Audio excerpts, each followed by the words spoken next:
Ever, Dave Tango, Amy Bruni, and Steve Gonzalez.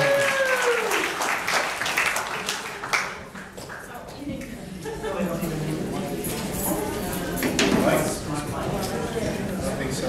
We don't need this, do we? Can you hear us? Yeah. Hello? No? I'll use this. I don't want to yell the whole time. Unless it's not a suggestion.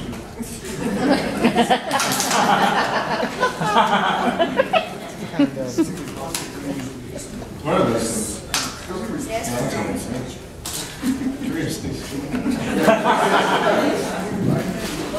Hey gang, how you doing?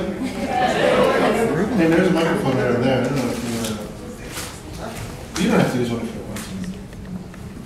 Hello. That way Tango could be the only one with a microphone. Oh, this one's like... Are you tied in? I'm tied in.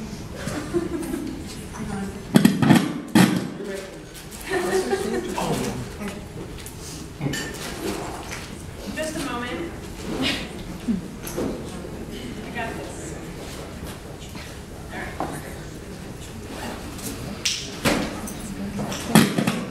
Hello? All right. Wait a second. Where are the speakers for this thing? Speakers?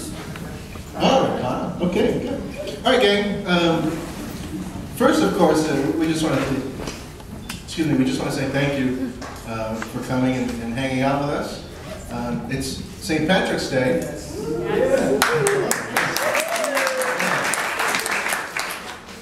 We would like to ask one thing, if you don't mind. Can't drink until after, of course. No drinking on the ship. They wouldn't like that. Sorry. I mean, you can drink, but not on the ship.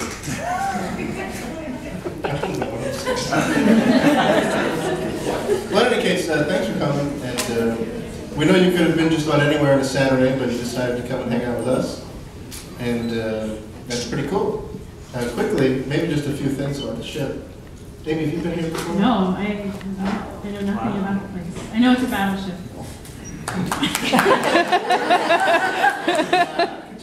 Yes. I did my research on this one. Well, Amy, you're in store for quite a treat. Tell me about it. Awesome. I've been lucky enough to come here maybe 4 or 5 times, probably 5 times now. We came with the show originally about 6 years ago, 7 years ago, and then we came back here for an event twice, right? 2 events, I think.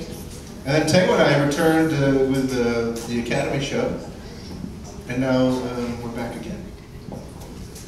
And I'm trying to think of what was some of the hopping activity. I remember when we were here the very first time, we were hearing doors open and close. Not doors, but you know, those ship hatches. Hatches, yes. Hatches, and hearing sounds. Yeah, you can't call it a boat, you have to call it a ship. They get mad at you. Yep, they should. It's a ship.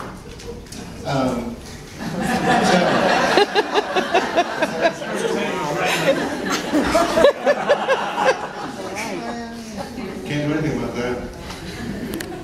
You want to switch spots? I'm okay.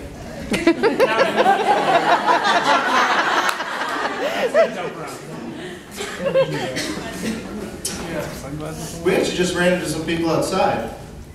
Literally ran into it. Literally ran into them. And they told us that something had captured a full-bodied apparition on this ship. Yeah. But on camera, supposedly, yeah. I haven't come across anything like that. Did anybody get a chance to meet Danny? He lives out on the ship, and he wrote the book about the ship here. Real nice guy. If you see him, feel free to pick his brain. He's really cool and knows a lot of stuff about, of course, the ship and the Navy and about the ghostly phenomena that happens here. But real quick, who here is part of a paranormal group already? I have a few. And what are the names of the groups? Sorry. This is a tricky question. How can they answer one at a time? One at a time. Raise your hand. Yes, names of your group? Omar State Paranormal. Okay. Miss? Pit Frequency, Okay. Pit Frequency. Paranormal Investigation. Paranormal Investigation Team. Pit Crew. I see. Oh, okay. Pit Crew. NASCAR fans as well? No, Crew and Martinsville. And any other groups? We know your team. Right? Yes, Miss? Kissimmee Paranormal Investigations. Oh, from Florida. Oh. Yeah, your Tap's family member group there. Okay, Kissimmee Paranormal Investigation, Florida. Love Florida. Maybe you were just in Florida, weren't you?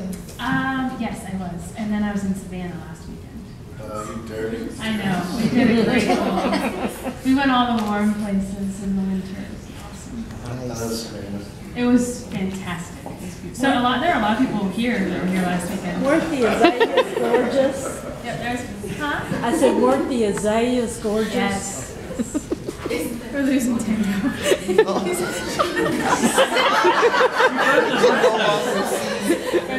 He doesn't know where he is. Maybe Alex can cut the power on that projector. We got one more in the bag. Walmart in the back? No, one more.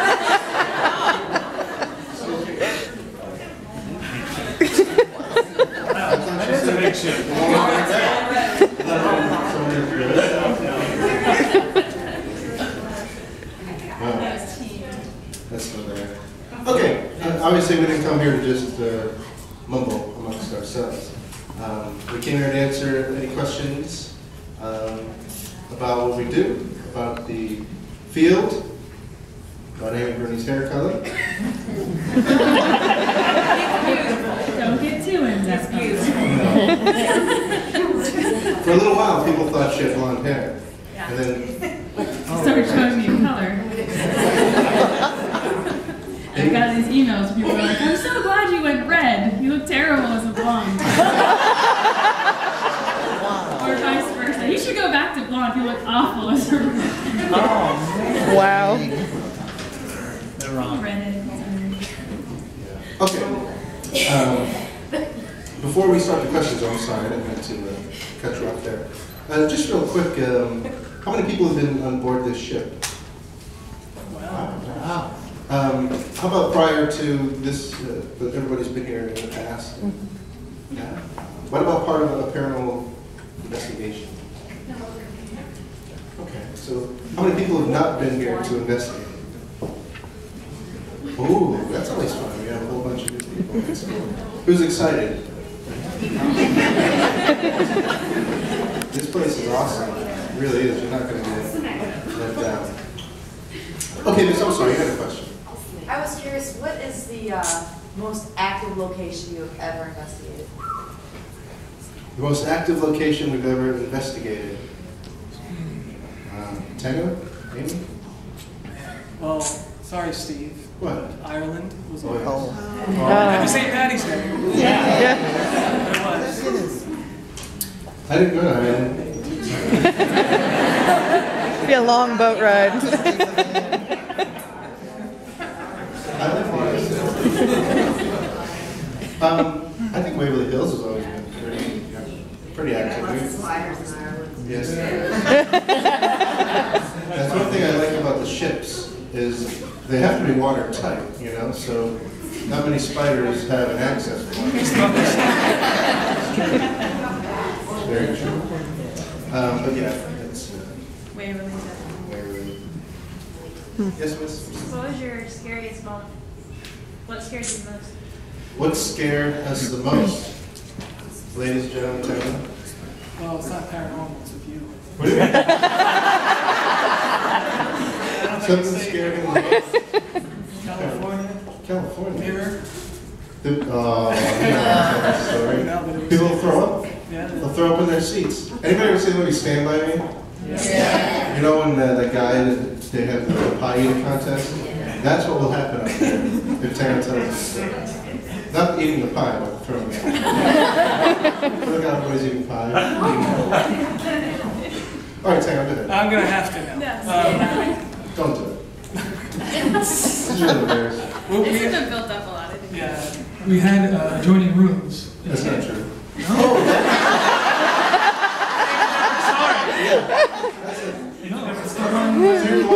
scared you? No. The mirror wasn't joining rooms. You just came to my door. No, it was adjoining rooms. Are you sure? I remember this very well, sir.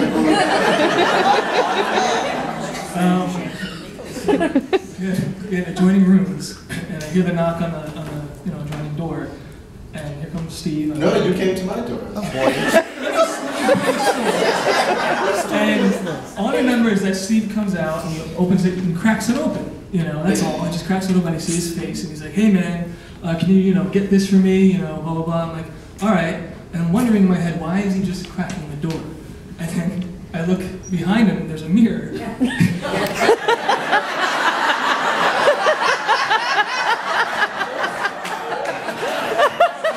I didn't notice it at first because I thought they were just white pants. I swear, I really thought they were white pants. And I'm talking to him, my peripherals are seeing white pants. And then I'm wondering, like, why are you like that? And he's like, I'm naked. So that was very scary.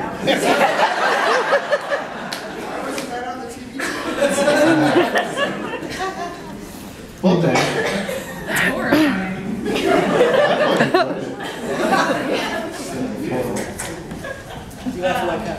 My buns are so hairy.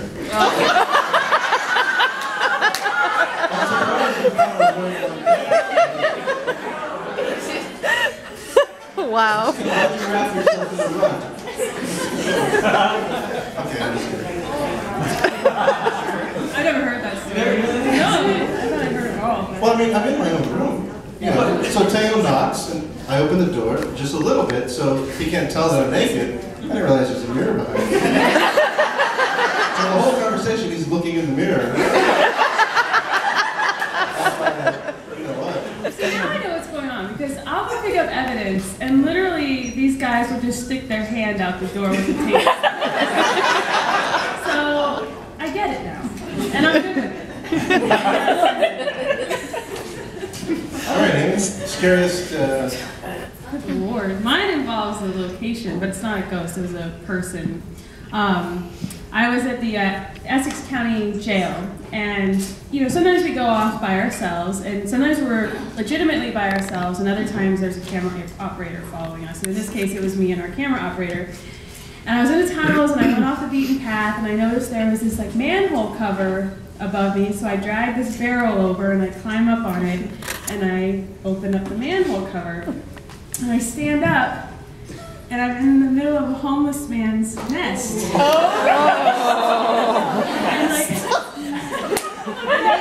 this boiler room area, and he's home, and Thinks he just won the lottery. And I look at him, and there's this mutual understanding that I'm leaving immediately. And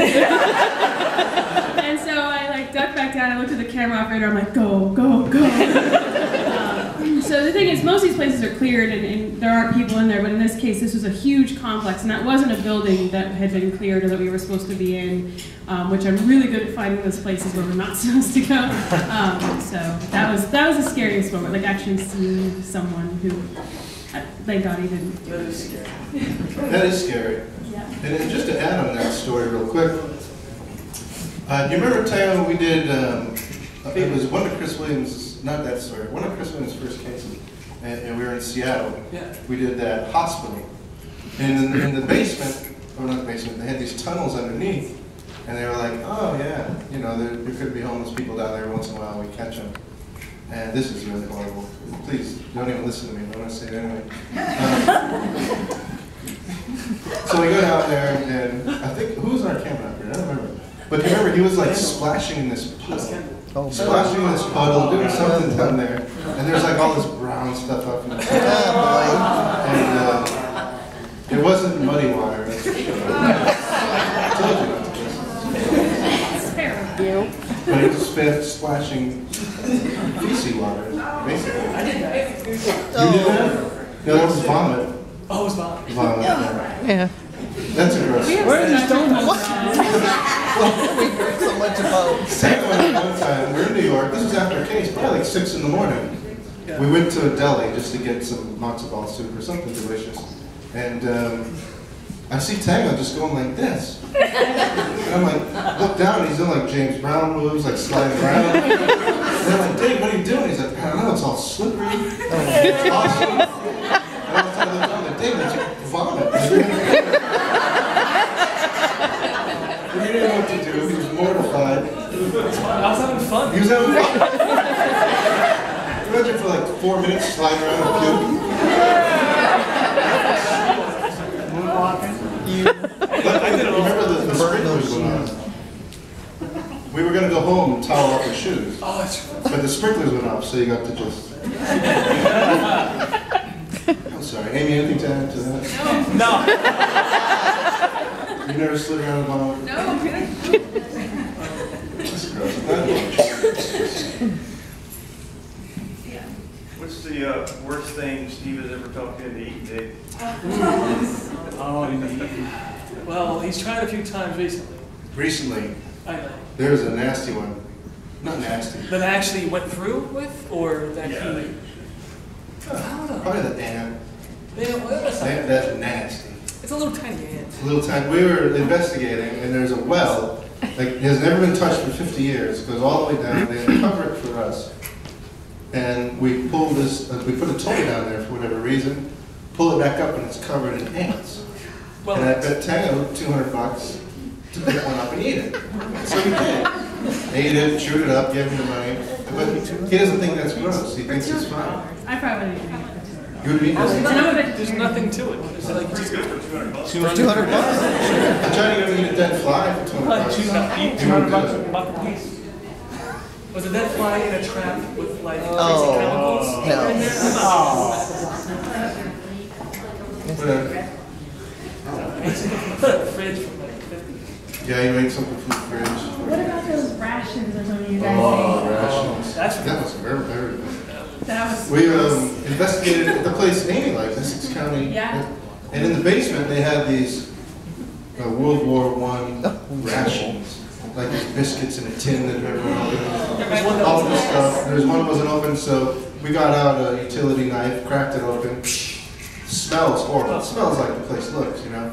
And then we all ate one. And it tasted exactly like mildew and mold. You already eat the building you're eating. Yeah, it tastes like you're eating a 300-year-old building. But we got everybody to do it. Like the producer's like, oh, it's good. Sound like even Alan, you know, Alan, he was a whole trial. They all came back. They were not looking too good. We didn't look good, we didn't smell good. Didn't feel good. Didn't feel good. Yes, miss? Have you ever had an experience where you got turned around and just got stuck in a spot and you kind of freaked out, or have you ever had that happen on an investigation? Not myself. Anybody? Any chance that if anybody's sort of just been stuck in their tracks during investigation? Yeah, just like got turned around somewhere. And Turned around. went Like the wrong lost. way. Mm-hmm. Oh yeah, turned around lost all the time. Every time. Have you, the scariest time that's happened? Scariest time I've lost. That time at Norwich State when Chris and I were there, where the door closed right behind us and we swore like sailors, we were totally lost when that happened. We had no idea where we were. We were in some random building. They couldn't even go back. They couldn't find it afterwards to shoot like B-roll in that area because they had no idea how to get there. We'd walk like a mile and a half of tunnels to get there. So, but yeah, that place was amazing. Steve, wasn't it? I wasn't there. No, they were doing GH. We're doing this one. No, that was season 2. Wasn't it? Maybe not. No, you're right. Season 1. Yeah. That was a bummer. We did some great places while they were gone. I know, every place I tried to go, every place I begged the production company since we started, please, can we go to Norwich State Hospital? Please, can we go to Lent Mansion? Please, can we go here? And as soon as we did Ghost Hunters Academy, the producer, the executive producer at the time, literally called me, giggling, yeah, I guess where they're going. And you know what else he did to me? When they went to Ireland and I didn't go, I mean, he was a nice guy. This is his way of sort of building a relationship. You know? Because he would call me like, guess what just happened in Ireland? Dustin got knocked down. Don't you wish you were there? Shut up. Every 2 days I'd get a call like that. Real nice. Sorry, I ramble. What are friends for? Well, they ramble. Sir? What made you get into ghost hunting? What started the whole process? Started the whole process of ghost hunting. How did we get started? We'll take it one at a time. We're New Jersey Magazine, pretty much. Started a little ghost group with an ex-friend named Ray. And we got He who shall not be named. Yes. Ah. Yeah, it's one of those types of things. And it's not bold. That's not what I'm excited. They picked me up from there, and I've just always been interested in it. And my dad got me into it big time, obviously. So, pretty simple. Yeah, I grew up in a house that had stuff going on, and so I got really into it. Then I started reading up on it. I mean, I was like 7 or 8 years old at the library reading books by Hans Holzer, and my dad and I would ghost hunt in a very amateur type fashion. I remember having like an old, tape recorder and stuff. And so that's how I got into it. Like all through high school and everything, I would ghost hunt with everybody.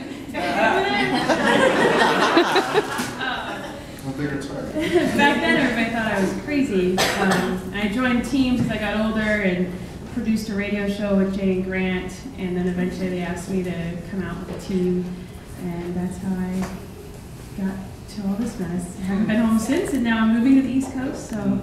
Yay! Welcome. Oh, thank you. Welcome, my lady. Thank you. I'll quickly.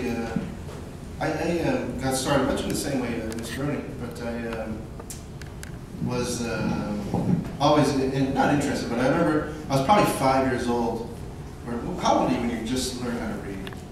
7? 5, 6. So I must have, because I just remember just learning how to read.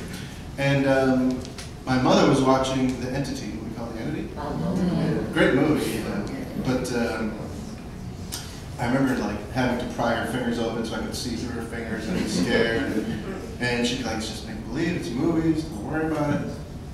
And then I remember the credits were rolling, and all of a sudden it comes up like, this is based off true events. And so at first I was angry, I was like, Mom, you don't lie to me, like your son, you're lying to me. No, it's still make believe, but really ever since then, I started reading about it, but not in the ghost story form, but in the this is how you do it, this is what you look for, and that's sort of how I got started. And then right about 18, I realized you had to kind of take it a little more seriously and start doing energy studies and all that crazy stuff. Yes, miss? You said you've been on the ship about 4 or 5 times, you said? Already? I'm sorry? You said you've been on the ship about 4 or 5 times. Yes, already. yep. What's been your most memorable moment on the ship? My most memorable moment on the ship, probably was the very first time we came here.